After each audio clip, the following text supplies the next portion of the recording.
galerinha do quarto ano! Hoje, em nossa aula do componente curricular da língua portuguesa, vamos estar falando acerca de um tema interdisciplinar, que é a diversidade. Nós vamos falar sobre a força da mulher.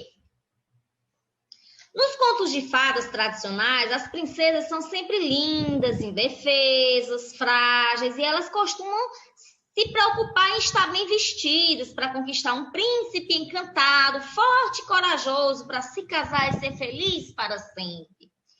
Mas será que ser princesa é um desejo de todas as meninas? Ou será que essa visão não corresponde aos mais vários papéis que o homem e a mulher exercem atualmente na sociedade? Bem, é uma questão que deve ser refletida.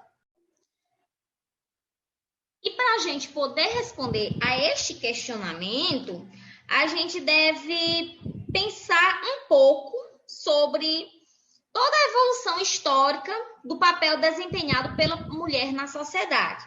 Bem, vamos falar um pouco acerca deste assunto. Uma das formas de entender o lugar da mulher na sociedade é conhecer os laços afetivos e compreender a sua realidade atual e a evolução que se vivenciou até os dias de hoje. Devido a um processo histórico, as mulheres estiveram confinadas dentro do lar por muitos anos, sendo encarregadas por trabalhos domésticos, lavar, passar, cuidar dos filhos e ter aquela função de esposa e de mãe. Alguns fatores culturais daquela época impediam que elas abrissem mão dos serviços domésticos para trabalhar fora de casa.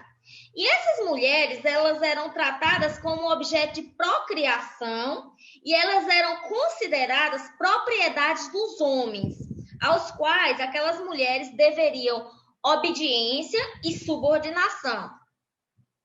Ao longo dos séculos, as mulheres elas vêm lutando pela igualdade de gênero e também pela igualdade de direitos.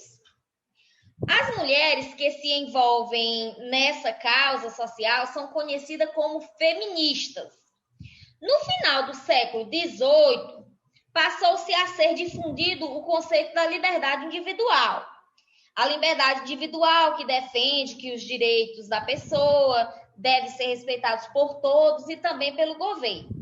Acontece que esse conceito lá do século XVIII só se aplicava aos homens, não aplicava às mulheres. Mas isso não passou despercebido. Foi nessa época que algumas mulheres se opuseram àquele regime e começaram a fazer manifestações e a falar abertamente sobre os direitos que elas deveriam ter. Uma feminista muito famosa dessa época foi a Mary Rothschild, que defendia que as mulheres deveriam ter os mesmos direitos que os homens, em termos de educação, trabalho e atuação política.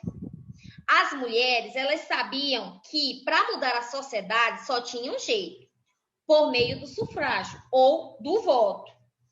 Naquela época, gente, só quem tinha direito a votar eram os homens, as mulheres não tinham direito a esse voto. E isso estava causando uma insatisfação. E assim, elas, apenas através do voto, aquelas mulheres poderiam fazer parte do governo e estar influenciando as políticas e as leis. Bom, nessa época, nos Estados Unidos, o movimento por esse direito das mulheres começou pelo movimento abolicionista, onde duas mulheres se destacaram, tanto pela luta pela liberdade da escravidão, como pela liberdade individual e também o direito ao voto. Essas mulheres foram a Lucretia Mott e a Elizabeth Cady. Elas lideraram a primeira convenção pelos direitos da mulher. No Brasil, um nome que se destacou nessa abolição da escravatura foi a princesa Isabel, que ela assinou em 13 de maio de 1888 a Lei Áurea, que aboliu a escravidão no Brasil. Bem, em outros países, outras mulheres aderiram a esses movimentos e, com o tempo, elas foram conquistando o direito ao voto. Atualmente, o único país onde as mulheres não votam ainda é o Vaticano. Apenas os cardeais podem votar para eleger o chefe de Estado. E as mulheres não podem assumir esse posto de acordo com a lei local. Os demais países, as mulheres já têm direito a este voto. No final do século XX e início do século XXI, algumas mulheres foram eleitas para cargos importantes, como presidentas, ministras, e isso aconteceu em vários países, inclusive no Brasil. Houve alguns progressos, mas infelizmente a luta das mulheres por seus direitos continua. Ainda hoje, em muitas empresas, muitas mulheres recebem salários menores que os homens, embora elas ocupam a mesma função. O número de mulheres que ocupam cargos de chefia em empresa, pessoal, é muito baixo ainda. A mulher, ela acumula funções. Função de dona de casa, mãe, funcionária, e também trabalhar no mercado de trabalho. Como você pode ver essa imagem, a mulher ela é multifunção, ela tem que dar conta de tudo ao mesmo tempo. Infelizmente, a violência doméstica contra a mulher é outro problema dos dias de hoje. Embora existam leis específicas de proteção à mulher, como a Lei Maria da Penha, ainda são numerosos os casos de agressões físicas e emocional, e também do feminicídio, ou seja, assassinato à mulher. Eu acredito que vocês acompanham jornais, noticiários, muito se vê esse problema da violência contra a mulher ainda nos dias atuais. É uma tristeza, porque nós deveríamos estar evoluindo e não regredindo, mas infelizmente ainda tem muito essa questão do feminicídio. Muitas mulheres morrem vítimas de assassinato dos seus parceiros, mas isso não pode continuar assim. Então, pessoal, os desafios são enormes, enormes mesmo, mas também são grandes as conquistas das mulheres.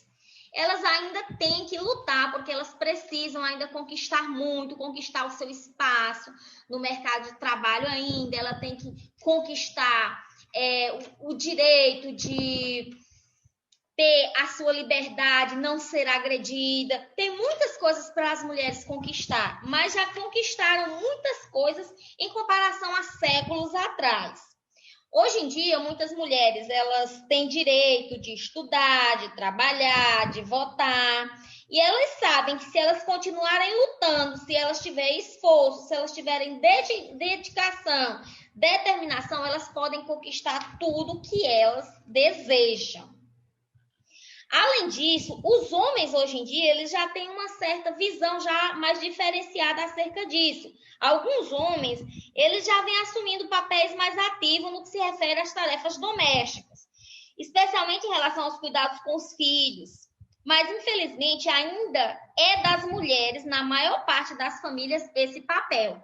Mas é também uma situação que precisa ser revertida. O homem, ele também tem que colaborar com a mulher nas tarefas domésticas, ele tem que colaborar na mulher com o cuidado com os filhos, ele tem que ser colaborativo, pois, afinal, a mulher, além de ser mãe, ter que dar conta de tarefas domésticas, ela também trabalha fora, não tem como a sobrecarga de um trabalho exaustivo, trabalho doméstico ficar só sobre a responsabilidade dela, sendo que o homem também participa daquele processo, sendo que o homem vive com aquela mulher naquele mesmo ambiente, que os filhos também são dele, enfim, o homem também tem que colaborar com a mulher na questão das tarefas domésticas, tem que ser divididas. Se os dois trabalham fora, as tarefas têm que ser divididas entre os dois.